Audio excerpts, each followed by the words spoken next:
Cuán firme cimiento se ha dado a la fe. A través de la Biblia, un análisis de la Biblia libro por libro que le ayudará a crecer espiritualmente. Estos estudios fueron diseñados por el Dr. J. Vernon McGee. Acompáñenos en este fascinante recorrido a través de la Biblia. La palabra de Dios.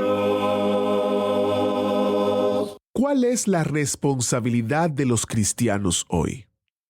¿Cuál es el papel de la iglesia? Eso es lo que aprenderemos hoy en A Través de la Biblia, el programa donde conocemos a Dios en su palabra. Soy su anfitrión, Heiel Ortiz, y quiero darle una cordial bienvenida a otro estudio de la palabra de Dios. Viajaremos juntos en nuestro imaginario autobús bíblico que hoy nos va a conducir por las páginas del libro de Apocalipsis, el último libro de la Biblia, específicamente al capítulo 14. Hemos dedicado mucho tiempo a este capítulo porque queremos sacar el mayor provecho de lo que estamos estudiando. El libro de Apocalipsis es claro. Definitivamente viene juicio a la tierra. Pero damos gracias al Señor y alabamos su nombre porque envió a su Hijo Jesucristo, quien tomó ese juicio sobre sí mismo en la cruz para que todo aquel que cree en Él no sea ejecutado dentro de este juicio. Si alguien está escuchando hoy y no está todavía muy listo para confiar en Jesús como su Salvador, para que pueda recibir el perdón de sus pecados y escaparse de los días oscuros que vienen adelante, le invito a que visite a través de la Biblia.org y haga simplemente clic en la foto que dice «Cómo conocer a Dios». Allí usted encontrará varios recursos que le ayudarán a entender y comprender lo que significa tener una relación correcta con Dios. Nuevamente, a través de la Biblia.org, desliza hacia abajo y hace clic en donde dice «Cómo puedo conocer a Dios». Y si usted ya tiene una relación con Dios y tiene un tiempo con nosotros, le invitamos a que nos diga en un corto video ¿por qué le gusta estudiar la Biblia? ¿Será porque le anima, o le corrige, o le ayuda a conocer a Dios? Las razones pueden ser variadas, pero nos gustaría escucharlo de usted. Encuentre todos los detalles de cómo debe preparar su video o cómo puede subirlo visitando a través de la Biblia.org/la Biblia.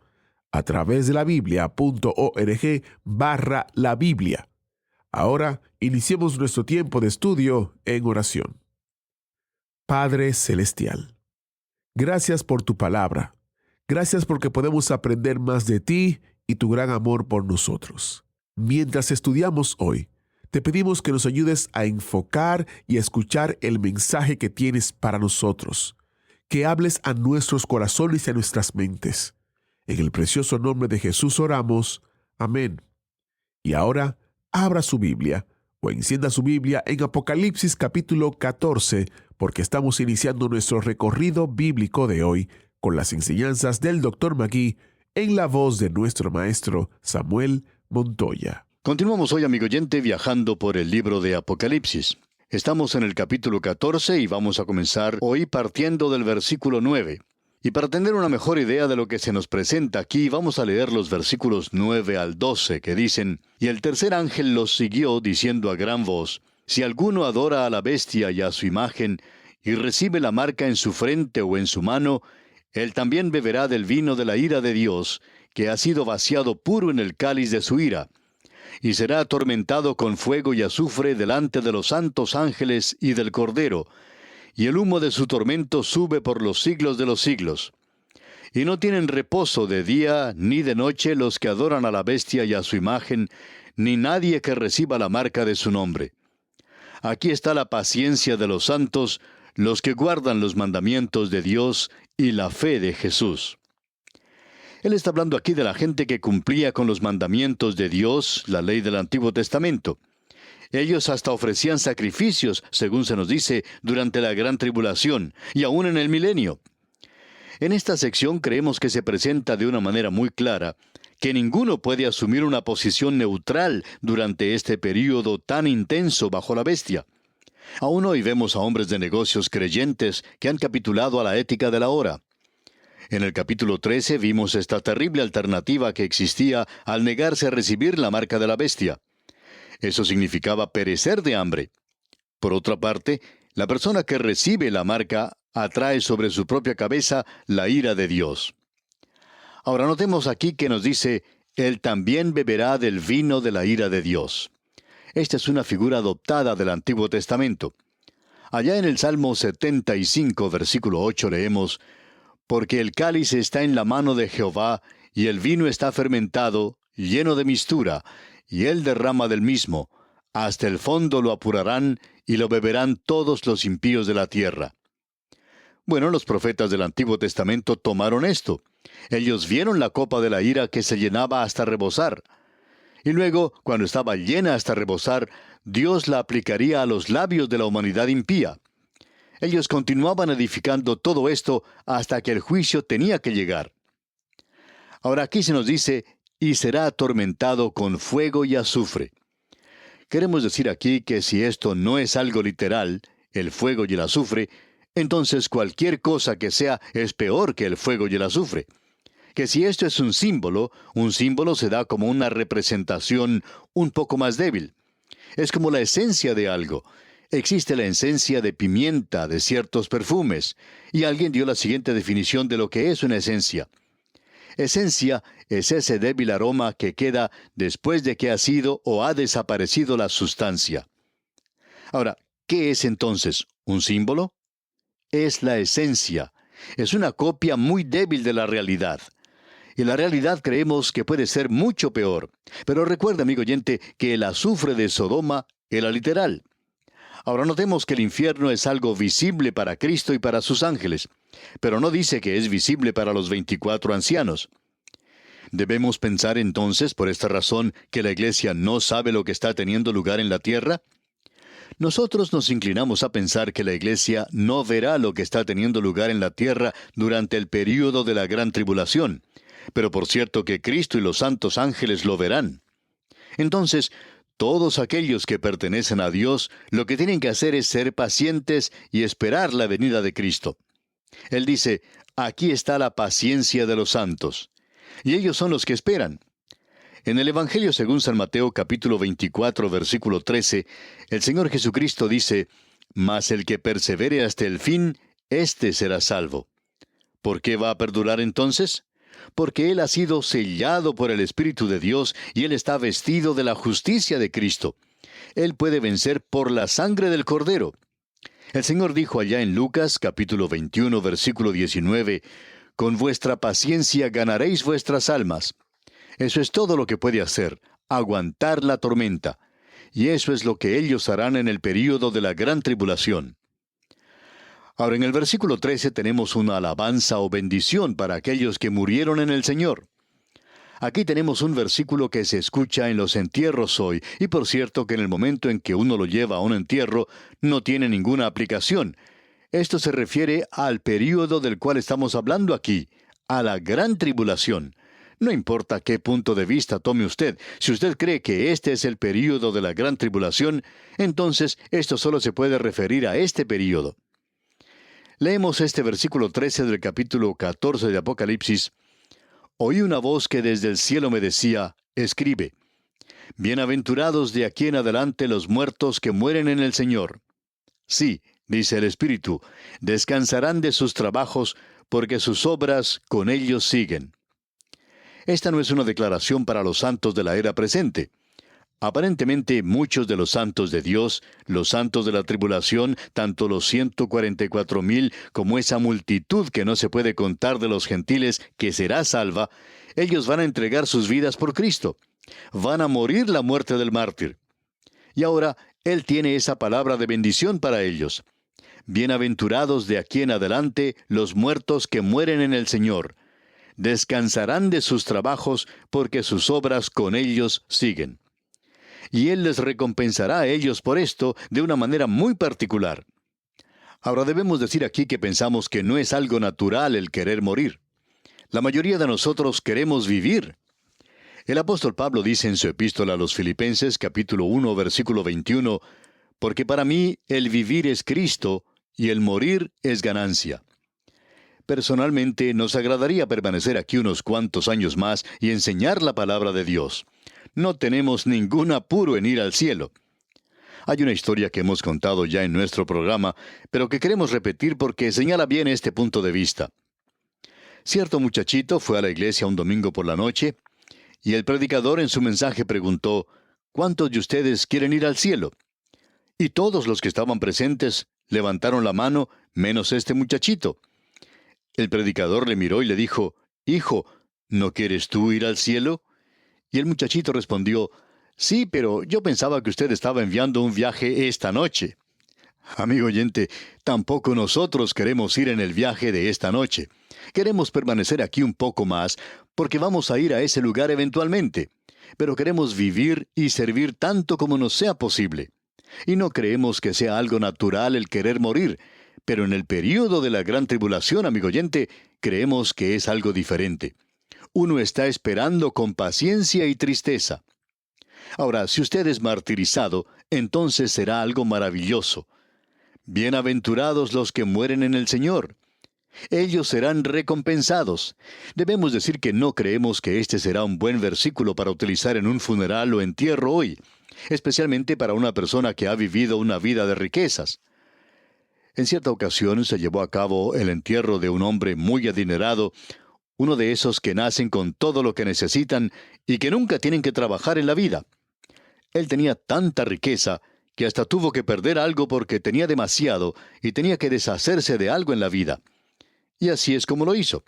Sin embargo, el predicador en este funeral aplicó este versículo que es en realidad para los santos de la tribulación. Es un abuso terrible de la palabra de Dios. Esto es algo para la gente en la gran tribulación, pero no para los santos que están viviendo en una sociedad rica hoy que busca toda clase de comodidades, donde todo está diseñado para que la gente lo pase lo mejor posible. Bien, siguiendo adelante vamos a ver lo que nos dicen los versículos 14 al 20 de este capítulo 14 de Apocalipsis, donde tenemos la visión de Armagedón.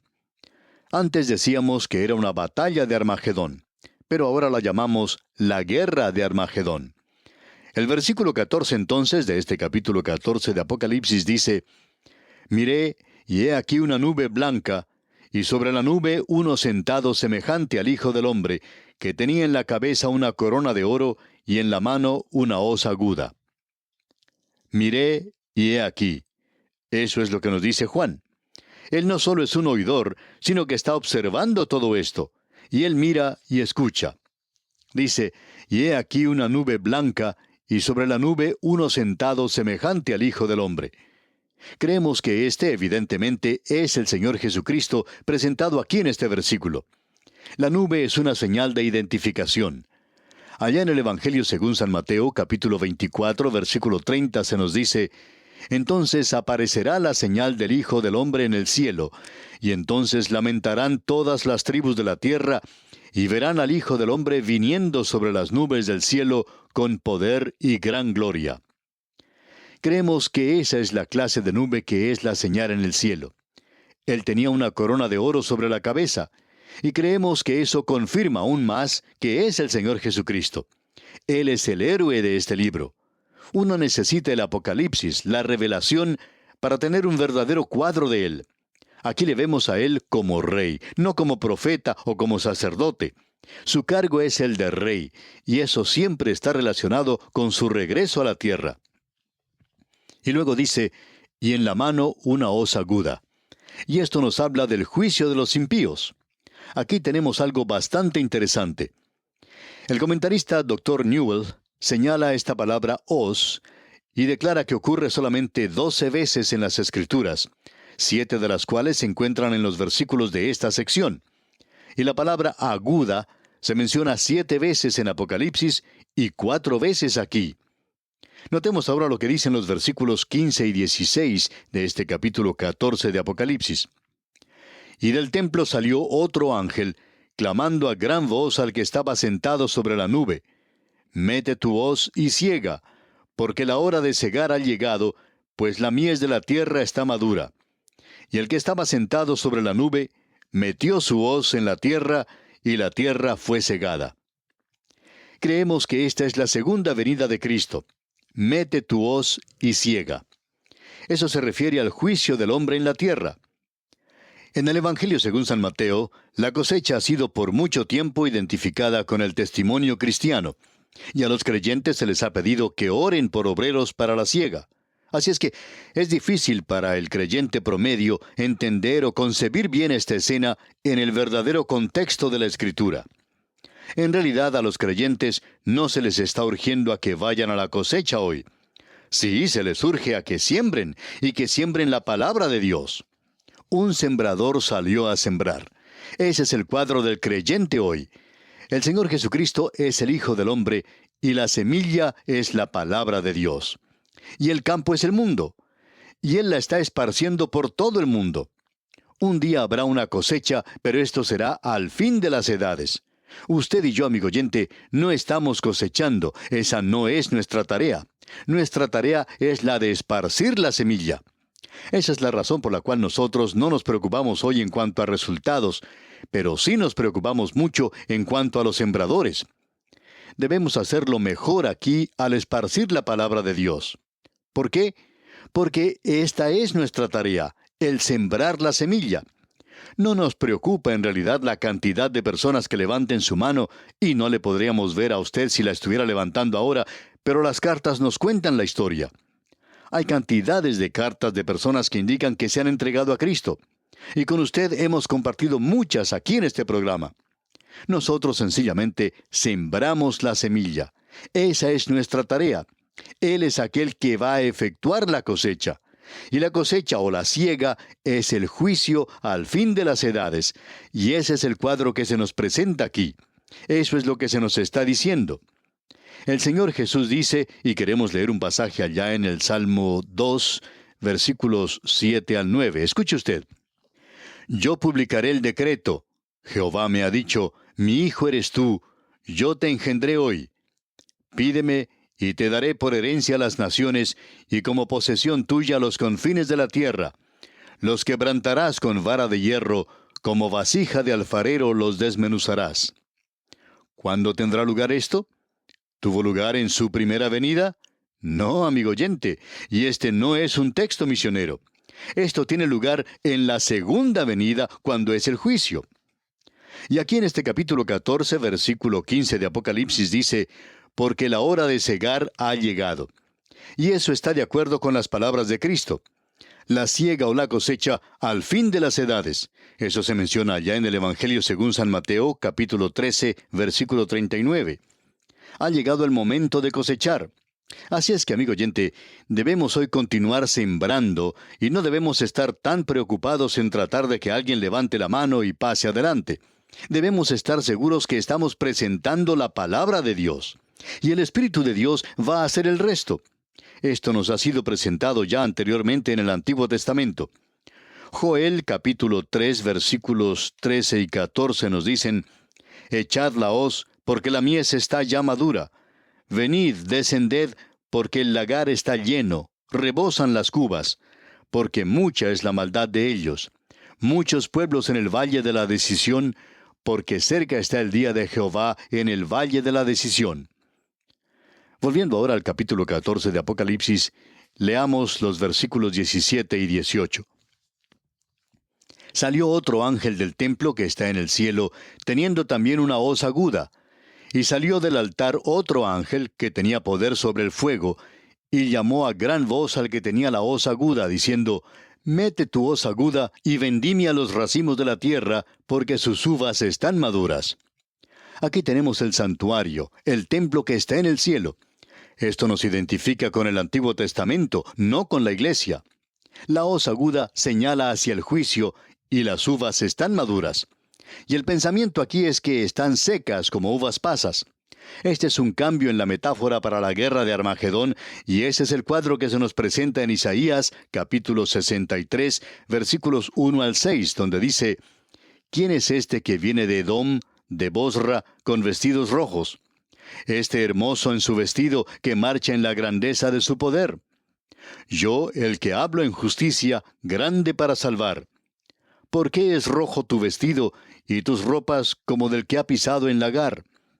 He pisado yo solo el lagar, y de los pueblos nadie había conmigo. Los pisé con mi ira, y los hollé con mi furor. Y su sangre salpicó mis vestidos, y manché todas mis ropas. Porque el día de la venganza está en mi corazón, y el año de mis redimidos ha llegado. Miré, y no había quien ayudara, y me maravillé que no hubiera quien sustentase, y me salvó mi brazo, y me sostuvo mi ira.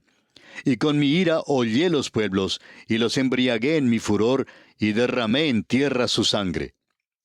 Este es un cuadro muy vívido, por cierto, y eso no se refiere a la primera venida de Cristo. Es la venida de Cristo por segunda vez. Y Él ha pisado el lagar, y es como que tuviera sangre en él. Él ha hollado a los impíos. Ahora, cuando Él vino por primera vez, Él derramó su sangre por ellos, y ellos no le quisieron tener. Y ahora deben ser juzgados. Él les juntó, como se nos dice en Apocalipsis capítulo 16, versículo 16, en el lugar que en hebreo se llama Armagedón. Y de esto ya hablaremos cuando nos toque estudiar ese capítulo. Y hablaremos no de la batalla de Armagedón, sino de la guerra de Armagedón. Y ahora los versículos 19 y 20 de este capítulo 14 de Apocalipsis nos dicen: Y el ángel arrojó su hoz en la tierra, y vendimió la viña de la tierra, y echó las uvas en el gran lagar de la ira de Dios. Y fue pisado el lagar fuera de la ciudad, y del lagar salió sangre hasta los frenos de los caballos, por 1600 estadios. Y eso cubre la distancia desde Dan hasta Beerseba, y es el juicio que viene sobre el mundo entonces, porque todos los ejércitos de las naciones del mundo estarán allí en este lugar, y Él viene a la tierra, y Él domina la rebelión contra Dios. Bien, amigo oyente, concluiremos este capítulo, Dios mediante, en nuestro próximo programa, y comenzaremos entonces a considerar lo que nos dice el capítulo 15. Le invitamos a acompañarnos en la prosecución de este estudio que, a no dudar, llevará mucha bendición a su alma. Le sugerimos además que lea todo el capítulo 15 de este libro de Apocalipsis para que esté al tanto de lo que consideraremos en nuestro próximo estudio. Es nuestra oración que el Señor le bendiga abundantemente. Este fue un interesante estudio en la palabra de Dios. En nuestro próximo programa concluiremos nuestro tiempo en el capítulo 14 y nos prepararemos para el capítulo 15. Eso quiere decir que nuestro recorrido de 5 años está casi terminando. ¿No es esto algo emocionante? Pero no se preocupe, que cuando concluyamos en Apocalipsis capítulo 22, nuevamente reiniciaremos y aprenderemos mucho más acerca de la palabra de Dios. Lea estos capítulos antes de escuchar el estudio bíblico, y así estará más familiarizado con lo que estaremos estudiando y podrá sacar un mayor provecho a nuestro tiempo en la palabra de Dios. Le recuerdo que si desea volver a escuchar este u otro programa en la serie de Apocalipsis, solo debe visitar a través de la Biblia.org/escuchar. A través de la Biblia.org/escuchar. Agradecemos que nos acompañara en el estudio de hoy. Le invitamos a que visite nuestro sitio en internet a través de la Biblia.org. Ahí puede suscribirse para recibir las notas y bosquejos de lo que estamos estudiando y noticias del ministerio. También encontrará la variedad de libros y materiales gratuitos que tenemos para usted. El sitio es a través de la Biblia.org. Todo lo que hacemos es posible gracias al Señor y a personas como usted que se unen a nosotros en la obra de llevar la palabra entera al mundo entero. A través de la Biblia es una producción de Radio Transmundial.